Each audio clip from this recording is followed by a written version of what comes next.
Right now, on a special edition of Full Circle Florida, chaos in the skies and the flight risk on the ground. Air traffic control shortages sparking a meltdown at Newark Airport.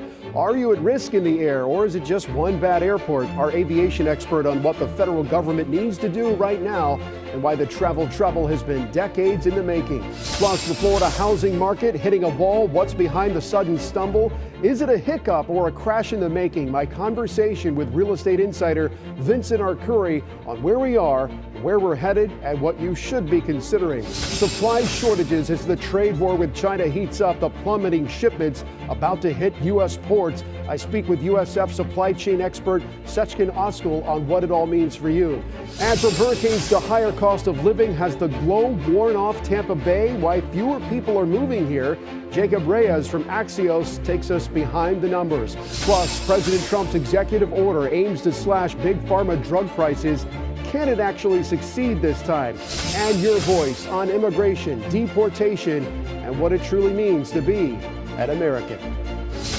Thank you for joining us here on this special presentation of Full Circle Florida. I'm Paul Legros. Our commitment on this broadcast is to bring you beyond the headlines and highlight the viewpoints on all sides of the major political topics of the day.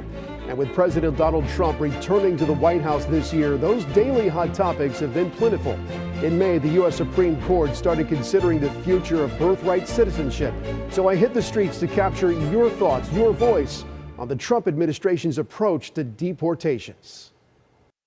This next order relates to the definition of birthright citizenship. Bit of a hot topic in the city this week, talking about immigration, a heavy topic as heavy as the Florida sun. Is the Trump administration being too aggressive when it comes to deportations?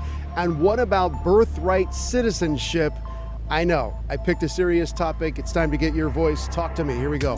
How do you think the White House is handling deportations? No comment.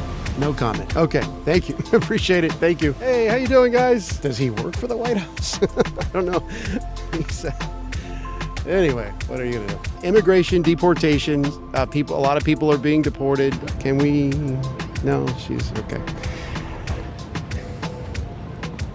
No one wants to talk to me.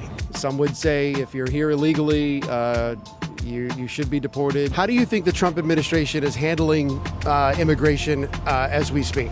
Incredibly fair and just for all parties involved. Others are saying, look, the Trump administration is being too aggressive about who they're throwing out of the country, that innocent people are getting caught up in the dragnet. What do you think about how it's being handled right now? I don't think it's being handled right. You know, I'm originally from Chicago and my mom is an immigrant. This is what happens. It's feast or famine. Right now, nothing. What do you think about the topic of birthright citizenship? Should babies who were born here, regardless of their parent status, be allowed? Birthright citizenship was, I don't know if it's a constitutional law or it was something implemented a long time ago during a different time period. And it's been turned into appears to be a very big loophole to allow other people just to come over at 9 months pregnant, give birth, and then their child is now a citizen. And now the lawyers and the people will use the court systems to allow the people to stay. That is not fair to the citizens, and that is a perversion of what birthright citizenship should be. What do you think about? Well, I'm not going to be like a arrogant individual. I'm not very in tune with the political status of the country. I am Cuban, and I do come from Hispanic, and a lot of immigration is going on.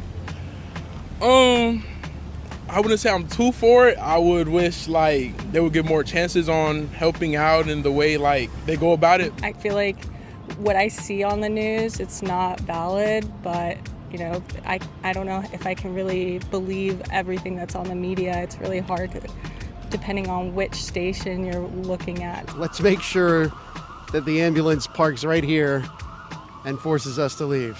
No, I'm not. Yeah, she's got the earphones on. And then I got a biker.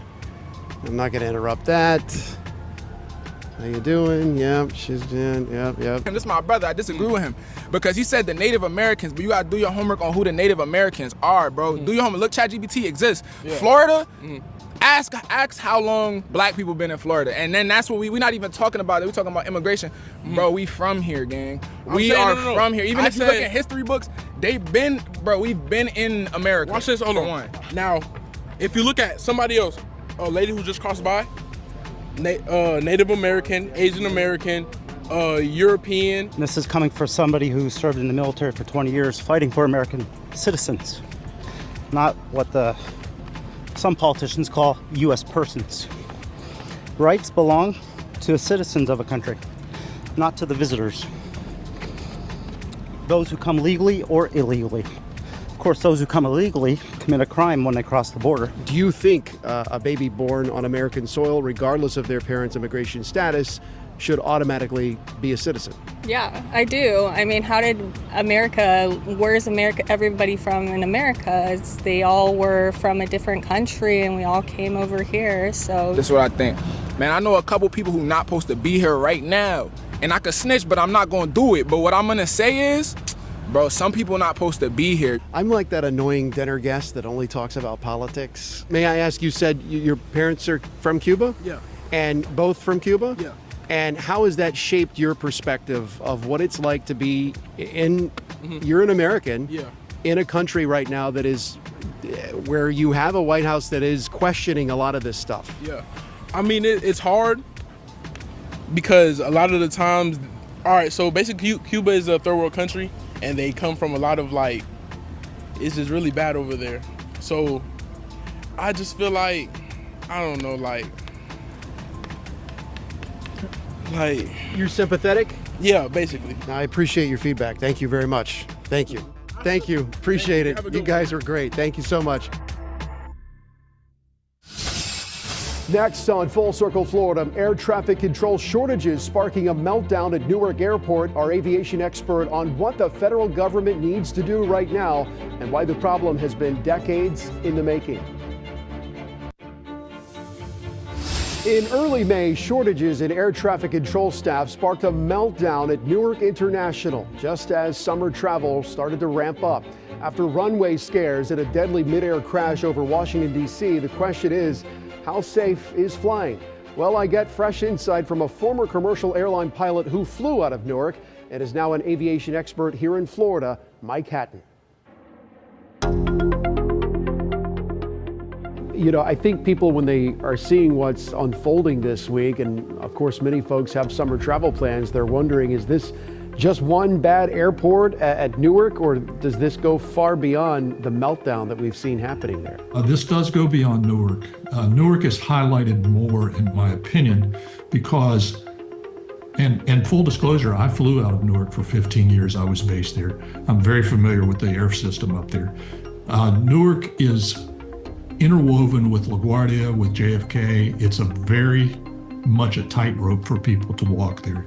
The equipment, when the equipment goes down, it looks worse in Newark than it does anywhere else. But all the rest of the airports in the country have this same equipment. Mike, how did we get here? It seemed like overnight almost, the bottom just dropped out. But I know this didn't happen overnight. Well, you're right on target. It did not happen overnight. And it may surprise you. This goes all the way back to the 90s. When Al Gore was asked to chair a committee and have a focus group and prepare a report about airspace modernization and what it would take. They did that. They made recommendations. Congress actually appropriated money for that, and that money never got spent. It got set aside. Well, you know what happens when money gets set aside? It leaks here a little bit to bail out this program. It leaks a little bit to bail out this program, and all of a sudden the money was gone. And every administration since has simply let it go.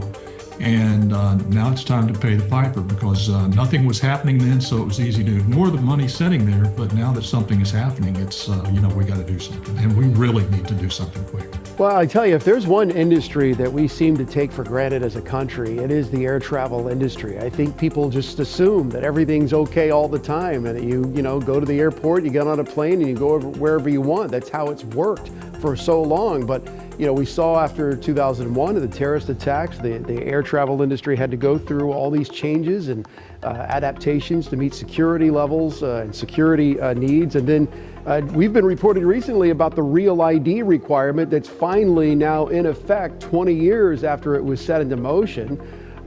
So what do we need to do to ensure safety when it comes to, from takeoff to landing, the actual flying of people? Well, again, the number one on the list, and three things come to mind right away. The number one on the list is the airspace modernization. There is technology available that would reduce the amount of time airplanes are in the air, would be safer arrivals, easier to get in and out of a place like Newark and Atlanta and Chicago and the other places that are trouble spots around the country from time to time. The other thing we need to do is hire more controllers and get them online faster.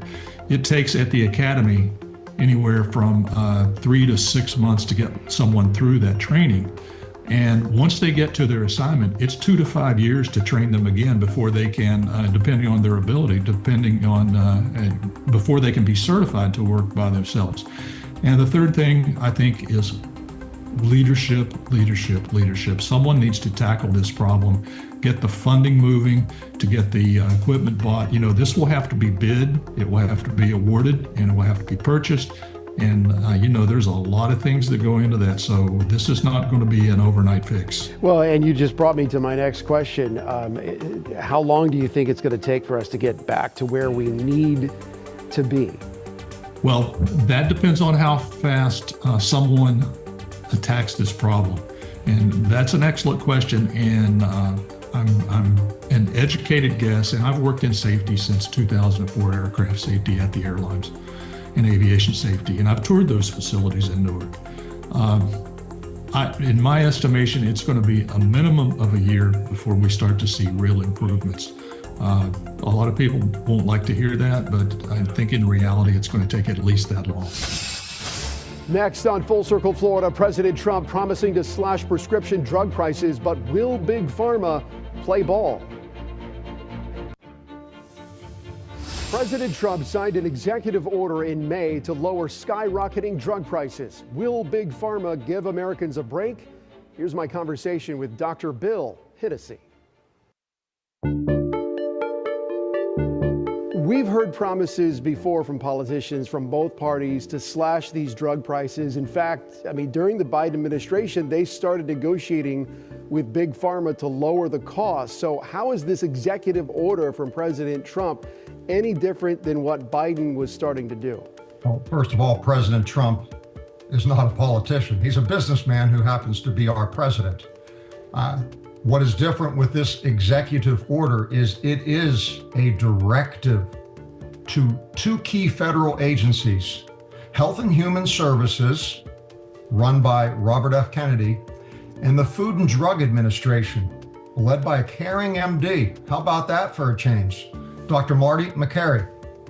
And the goal here is to have these drugs be sourced from around the world so we could get the same best deals some other country can. If you say, why hasn't this happened before? The answer is the Food and Drug Administration was, I believe, in some way, shape, or form, lobbied to say the quality of the drugs from Canada isn't good enough. Well, it's good enough for Canadians, but not Americans. And those same exact drugs at the same doses in Europe, well, maybe good enough for Europeans, but it's not good enough for us. Wink, wink, says the FDA, paid by the lobbyists. At this time, we're going to get this through because I just mentioned three names of three leaders who are not influenced by that lobbying money. And it's a global economy, and we can expand that to drugs. Well, when you talk about lobbying money, because I think that's very interesting and very accurate, that money was probably lobbying and twisting the arms of members of Congress. Can Trump do this on his own? We've seen with these other executive orders, they get the ball rolling, but they're not exactly magic wands. There's either a court fight or a tough negotiation that has to play out. So while he's claiming he's going to cut drug costs by, I think he said 80%, are the drug companies just going to bow down to the president, or is this going to be the beginning of a long fight? I appreciate your pessimism because I just met you, but you're like me. You're paying more money every year for health care. And you're just waving a BS flag. I get it. What's different is look, there is no law preventing this from happening, okay? If there was a law blocking the Food and Drug Administration from acquiring drugs at a lower price, then we'd say, oh gosh, Paul and Dr. Bill here would say, man, now we got to go through Congress. It's going to be a fight. It's not going to happen. There's no law blocking this. So as long as President Trump and Dr. Marty Makary, the head of the FDA, say, it's a go, it's a go. And that's refreshing to me. That's a beacon of hope. So the president has got to apply pressure on Big Pharma to get what he wants, and ultimately what he wants for the American people and what they want with big savings that would, many would say is long overdue, as we've talked about here. Anyone who's been to the hospital or has a family member that's been to the hospital knows that they charge these outrageous prices for common drugs, $50 for a Tylenol. I mean, it's completely dysfunctional. It's a joke.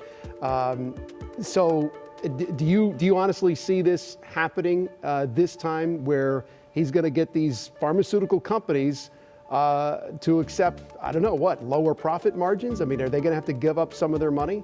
Accept might be a strong word. They're going to have to learn to live with it. I highly predict the drug manufacturers are going to sue the federal government for governing for the American people. It sounds crazy, but we know it's coming. But this is going to happen. Just to give you one more sniff test to pass to say, this has teeth and substance. In America, we'll see lower drug prices later this year. The Department of Justice, as well as the Federal Trade Commission, both with significant federal authority, have sued the pharmacy benefit management companies for illegal drug price fixing. The Department of Justice has also sued the drug manufacturers for illegal drug price fixing.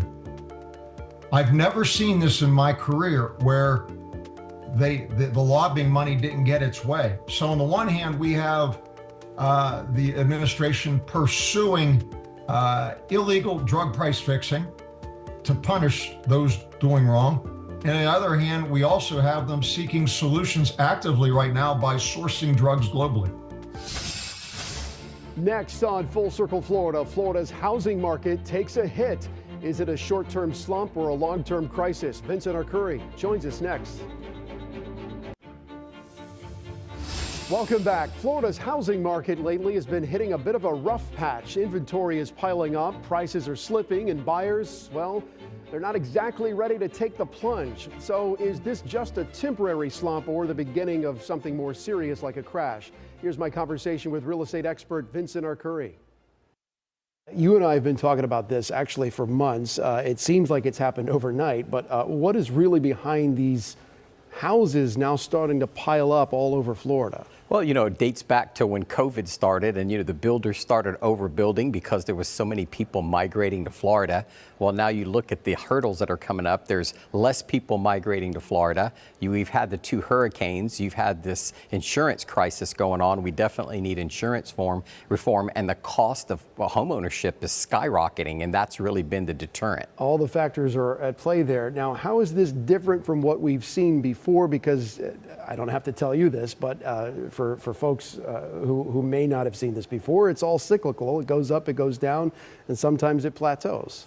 Well, a lot of people are trying to compare this to 2005, the peak that we had, and then the downfall that we had. But the difference is when that happened, people had no equity in their home. There were a lot of 100% subprime financing, whereas people, that got corrected. So people have seen a huge increase in value over the last 3 years. So they've got equity in their home. So that's really the difference between then and now, which is going to prevent the foreclosures because they've got such a positive equity in their properties. Okay, because you've seen the headlines and they're screaming out there, and it's hard not to get caught up sometimes in the panic. But is this anywhere near 2008, or are we nowhere near that? I think it's nowhere near that. I think really, I think if you saw the interest rates tip right now, they're like at 6.5%. If you saw the interest rates go anywhere in the 5s, you would see this market shift almost overnight. Properties would start to skyrocket again. So it does have a lot to do with how much am I putting down and how much is my payment. And that's what drives the economics of people buying homes. Because with 2008, it was also about the kind of loans they were giving out. People were in way over their heads. They had not just one home, but maybe 2 or 3 or 4 homes, and it all kind of crashed Right, exactly. And you don't have that type of, but now you had people that came from the pandemic that bought, they overpaid. Now, now it's time to pay the fiddler. I think those people that came in 50, 100,000 over market, they're seeing a reduction now in value, plus they overpaid when they bought, which is offsetting some of the equity in those homes. Okay, are there certain areas or types of homes in Florida that are getting hit harder by this current surplus? Is it hyper-local in terms of the health of the real estate market, or is it regional, more like Tampa versus Miami has its own set of issues versus Orlando, Jacksonville? It's the latter. I mean, I think when you really look at what's happening at the beach, and even when you see some of this increase in listing inventory in the Tampa Bay, St. Pete, Clearwater area, a lot of that is condo driven.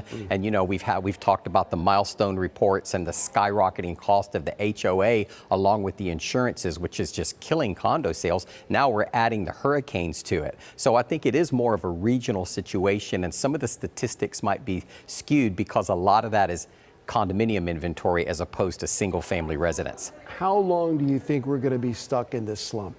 Well, until we have significant insurance reform. And, I know the governor's talking about eliminating property taxes, at least on homesteaded properties, if that legislation goes through. That, once again, how much am I putting down and how much is my monthly payment? By eliminating that would certainly help the market in Florida.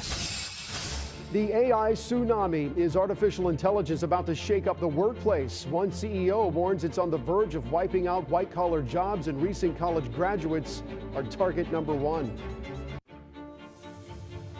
Artificial intelligence may be on the cusp of reshaping the American job market. At the beginning of the summer, a top AI CEO warned of a potential 20% unemployment spike within 5 years as automation surges. So I spoke with hiring expert and CEO of Corporate Connections, Brenda Seary, to dive into the challenges recent college graduates face in this AI-driven economy and what it truly means for their future. And the question, Brenda, are recent college graduates struggling to find work because the job has already been filled with artificial intelligence? Is that a real concern?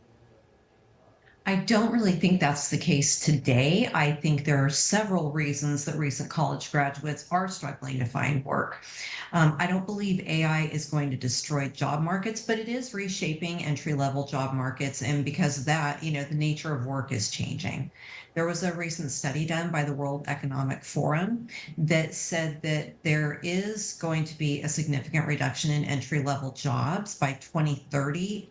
There will be an increase in jobs because what AI is going to do is it's going to take those entry-level jobs, it's going to replace them, and new jobs are going to come in to accommodate AI. So according to their study, 92 million jobs will be cut by 2030, but 70 million new jobs will be made because of AI. The CEO of Anthropic came out this week. He's one of the leading creators of artificial intelligence, had a pretty grim warning about the future, that AI could wipe out half of all entry-level white-collar jobs and put unemployment at 10 to 20%, his estimation, in the next 5 years. He was talking about jobs in technology, finance, law. Is anyone in government paying attention to that? Is that an exaggeration, or do you think that is spot on? So I think we know that governments around the globe are paying attention and know that AI may disrupt job markets, especially those entry-level jobs.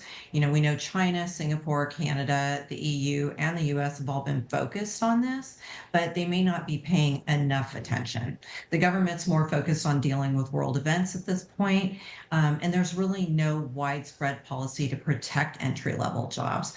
But what I do think, companies need to be looking at is how can they get to the point where they can work with AI to still be compliant, meet the mission and vision that they've set for their customers. There's work to be done. So I don't see AI just completely blowing up and taking over, companies in the next 5 years. What I think it's going to do is I think it's going to become a tool to actually better companies. So don't fear the future, learn how to use the future. That may be the lesson in all of this. Brenda Seary, the CEO of Corporate Connections, thank you for your insights. We move next to the courtroom where AI is starting to make headlines. I spoke with defense attorney Jeremy Rosenthal about AI hallucinations showing up in court. What is an AI hallucination? That doesn't sound like a good thing. It's certainly not. It is when AI gives misleading or false or incomplete information. It can be triggered by a lack of resources. It can be triggered by the program, the algorithm not understanding things or misinterpreting patterns, or simply not understanding. Instead of telling you that it doesn't understand, or instead of telling you that it has incomplete information, sometimes it might guess, or it might guess incorrectly, or it might misinterpret something. So artificial intelligence is like the rest of us. Sometimes it just makes stuff up because it doesn't want to look bad.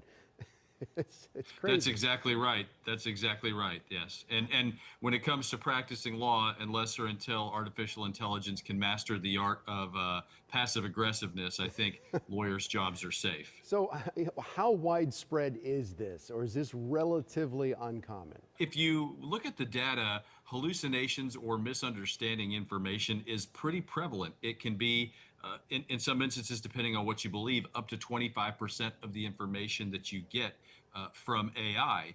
But we don't know what we don't know. So it's very possible that this is a lot more widespread, and it just makes it really incumbent on us, the professionals in the legal system, to fact check it and to make sure that what we're seeing is accurate. Well, are people getting wrongly convicted based on AI just making stuff up? It is misleading lawyers, and by extension, it would almost certainly have to mislead courts. Judges who use AI on their own to do their own research, or lawyers who unintentionally mislead judges, can lead to all sorts of wide-ranging issues and problems. Innocent people can get convicted. Guilty people can get set free. Contracts that should be held as valid are getting held as invalid. Vice versa. Landlords, tenants, insurance companies, anybody in the legal system is in jeopardy of having a judge who doesn't understand the law because of an AI hallucination or an AI misinterpretation. I mean, is there any kind of technology out there that can spot the artificial in artificial intelligence? It's the real intelligence. It's the humans. It's the judges. It's the lawyers. And what we have to have happen is we have to have people who have to do the hard work. You can't let AI do everything for you. AI doesn't understand a lot of the nuances of case law. That's part of the problem, is that case law can be very complicated. What's called writ history can be very complicated. What courts have chimed in? Has a case been overturned? These are questions that AI simply doesn't get right frequently enough for us to rely on it. Wow, so fascinating and a little bit terrifying at the same time. Jeremy Rosenthal, as always, thank you for your insight. Appreciate it. Next on Full Circle Florida, why are fewer people moving to Tampa Bay? Welcome back to Full Circle Florida. Is Tampa Bay losing its appeal? Fewer people moved here last year. Jacob Reyes from Axios Tampa Bay explains why the Bay's boom may be on pause. So this was interesting because I think everyone saw this sort of slow pitch coming eventually because of the hurricanes, but this report came out that indicates a sharp decline in people moving to Tampa Bay. 35,000 people moved here in 2023, just 10,000 in 2024. What's behind the slowdown? Well, I think that, and what we've seen is this has happened across the Sun Belt, right? Tampa had the steepest drop off, and a lot of this has to do with there was this gap that existed with housing, right? People from more populous cities like New York City and San Francisco, they thought they could come here and get cheaper housing. What we've seen now is that gap has narrowed, due in part to HOA fees, but also to home property insurance and things of that nature. So yeah, I mean, it caught up with everyone a little bit. Tampa was the top migration destination. You mentioned it. I think we were kind of like everyone's destination during the pandemic, partly because things were easier here in terms of policies. But has that perception of Tampa Bay as an affordable and desirable place to live, has that changed, or is this just cyclical? You know, you go up, you go down. I mean, just to give you some perspective, in television market, we rank TV markets. New York's 1, LA's 2. Tampa has been between 11 and like 13 and 15 for decades. I mean, we still get more people, but we kind of have bounced in between those two numbers. So we kind of go up, we kind of go down. Is that what this is, or is this deeper than that? Well, I do think it's part of obviously like this broader pattern, because what we've seen here is like all said and done, like rounding out that top 10 was other Florida cities like Miami, Orlando. They're not going anywhere, right? Mm-hmm. Tampa's not going anywhere. Mm-hmm. I just think that when you come off like a very active hurricane season, when you're coming off of all the instability that's happening, the work from home stuff is happening, I think it's just a slowdown. But I wouldn't, take your eye off Tampa. And how does Tampa compare to other cities right now? Is our downturn another city's upturn? I mean, is there a hot city right now that's kind of bursting the way we were a couple of years ago? Well, I mean, if you're looking at like specifically the list that Redfin analyzed, right, which are the 50 most populous U.S. metros, what we're seeing here is like other Sunbelt cities like Dallas and Atlanta, Georgia, started to also take a hit as well. So it's kind of like, I mean, you're seeing people go back to essentially where they came from in some instances, right? Interesting. Like not being able to leave these big cities that they wanted to because having to go into the office and things of that nature.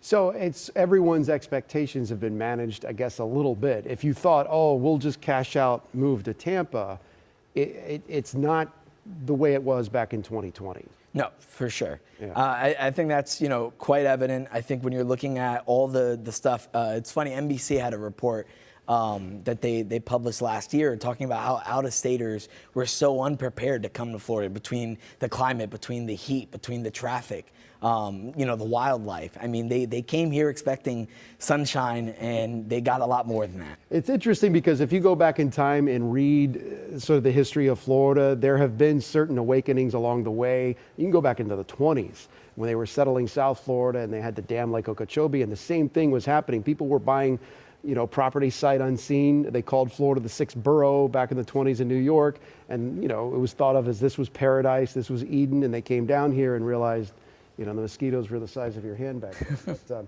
any indication of where this could be headed? Florida's always been this top destination. So does this, last as long as next hurricane season? If we have a few quiet years from Mother Nature, do you start to see the uptick again? Or does this now get deeper into the policies of Florida, like the condo crisis, like insurance, stuff that needs to be worked out and figured out on the state level economically, the hard stuff? Yeah, I mean, obviously there's always going to be allure among people who are looking for less taxes with respect to income and things of that nature. Florida is always going to be a haven here, and what's being discussed in Tallahassee right now are more of these incentives to try to keep people here and also have people come in.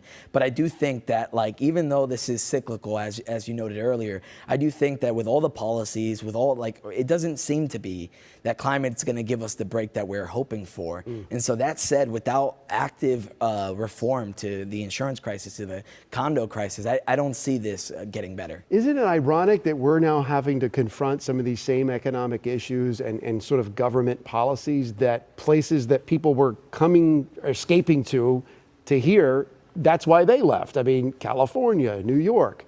I mean, at the end of the day, people vote with their feet, and a lot of times that's dictated by their economic circumstances. No, I mean, definitely. I mean, when you're looking at, like, and especially when it comes to insurance, right? Because insurance is not like much better in California. Right. They have their own climate disasters. Yeah. But I think what's different, though, especially in the state of Florida, is like we scrubbed all mentions of climate change. Our leaders are not actively looking towards solutions, and I think that's going to come back to hurt them in the long run. Jacob Reyes from Axios, fascinating discussion. Thank you for your reporting. Appreciate it. Thank you for having me. Is the trade war about to wind up on your local shelf? Welcome back. It's a continuing issue facing American consumers and businesses alike, trade wars. In the past few months, port officials warned of product shortages as the shipments were starting to dry up. I spoke with Sechkin Oskal, head of the USF Supply Chain Innovation Lab, on what the near future could look like. So which industries and products are most vulnerable to shortages? Paul, thank you for that question. I think any industry that touches the global supply chain, which at this day and age is nearly all of the industries, are going to be impacted by it. There's really no one way or the other. But if you want to ask some specific industries, we're going to definitely say the semiconductors, the electronics. The automobile industry definitely is going to be impacted by this. Some of the food products that we are importing. I was actually recently quoted on another segment of the news about restaurants who basically are fine dining, where they have French wines or cheese collections and whatnot. Those are some of the industries that we're going to see this impact. Well, the Port of Los Angeles, Long Beach, California, said this week that they expect shipments from China to plummet to 35% or by 35% starting next week. So what do you expect the next 6 to 12 months to look like? I mean, they're saying shortages are coming. Sure. 6 to 12 months, what I expect is we're going to be seeing companies trying to adjust by passing on some of these additional costs, the tariff costs, to the consumer. We are also going to be seeing some optimization in their inventory. Most companies have already tried to bring in whatever they can before the tariffs took place. So basically, instead of just having a bare safety stock, or they are expanding that safety stock, and then they are not necessarily even doing just in time anymore, which was that habit of trying to cut the cost down by carrying minimal inventory. They were trying to stockpile their inventory to insulate themselves from shortages, but how long are we talking about there? Is the cushion a month, 2 months, 3 months? Well, I mean, how much inventory can you carry is the question, right? So we're talking about probably a couple of months, up to 3 months or so. What does this mean for the consumer? How are we going to feel this when we interact with the industry? Well, for the consumer, we're definitely going to be seeing, so we may not see the full blunt of the tariff percentages on the price of goods, but we're definitely going to be feeling it. Some companies will absorb some of the shock. So there's a concept of willingness to pay. How much is the consumer willing to pay for a certain good? If there is willingness to pay, we're going to see all of that price increase. If there is no willingness to pay, the company may absorb some of that tariff, but we will still see some increase. You're talking about price, but talking about selection, I mean, we were joking earlier that do you want a black car or a black car? I mean, is it going to be like that in terms of just like, you're just not going to have as much selection when it comes to the supply? So selection brings additional costs. So if the companies are trying to reduce their costs, or they barely just not have the raw materials because of the additional tariffs, we will definitely observe some of that, the reduction in selection. Is this as disruptive, less disruptive, or more disruptive than the COVID-19 pandemic? They are totally different, but at the very common concept, we're talking about shortage of goods, we're talking about increased costs, so there are similarities. The nice thing about this is it can or it may or may not stay. It can change, right? So it's up to the current administration to keep this in place, or to revise it, or to totally take it off. And we're just going to have to wait and see what the administration decides, and what some of those negotiations that they are mentioning that's happening is gonna give fruit or not. Second Oskal, thank you for being here. Thank you for your insight as always. Thank you, Paul. My pleasure. Thank you. Next on Full Circle Florida, has the Democratic Party found a familiar face to reclaim relevance? Political analyst Dan Snell joins me next. The Democratic Party faces an identity crisis, with many seeing it as leaderless, adrift. The cover of Time magazine in June put it bluntly, calling the party lost. Yet a familiar name is emerging as a potential frontrunner. I spoke with political strategist Dan Snell about the party's future and whether it is finding its identity or remains divided, lost in the woods. This Atlas Intel poll that came out this week revealed that Pete Buttigieg is now at the top of the list for potential frontrunners. Is Pete Buttigieg moderate enough to attract independent voters, which he'll no doubt need depending on how far he goes down the road? Yeah, Pete zoomed up that list and overtook Kamala Harris, and I think that he had some unique qualities, especially in his communication style, and he's somewhat of a folksy Midwestern style. He's enough of a centrist that he's going to attract attract some Republicans and moderates. The challenge he's going to have is obviously the far left progressives that are going to say, is he with us? And I believe that his personal style and his life story, former military background and, hardworking, that he's able to rise to the occasion, but a lot of time left. Anything can happen between now and 2028. No doubt. And I always thought of Buttigieg as more progressive, but I know he's been sort of leading this charge, this sort of reset of the Democratic Party identity in sort of kind of counteracting some of the perceptions that are out there about the party and when it comes to, the woke stuff and all of that. But meanwhile, there has been a lot of Democratic infighting since the election. Should the party go left or move to the middle? What do you think about that?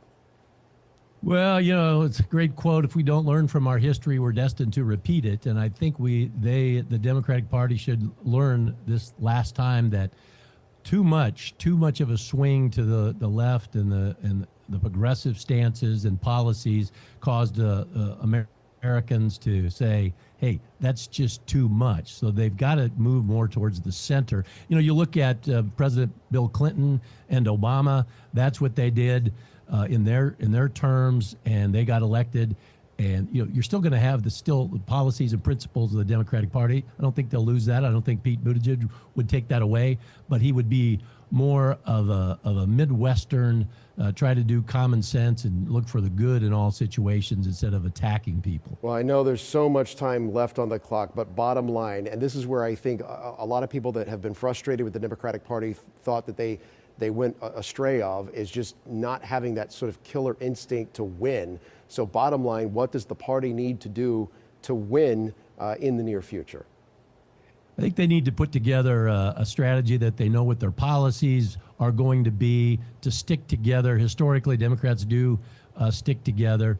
They need to have a communication style that is opposite of what the Republican Party has kind of taken on in the last few years of attack, and kind of be more of a, as I said, Bill Clinton or Obama. They were successful with those styles. I think they could emulate that and return to success that way, should that be their day. A lot of time left. Anything can happen. Yeah, absolutely. Messaging always matters. Dan Snell, thank you for your insight. Appreciate it, sir. Thank you for joining us for this special presentation of Full Circle Florida. We strive to bring you unique conversations every week on the big political topics that shape our lives. We hope you'll join us every Sunday morning here at 8:30 on ABC Action News. And make sure to add our free 24/7 streaming news channel, ABC Action News Plus. There you'll find all the in-depth reports on the stories that matter to you.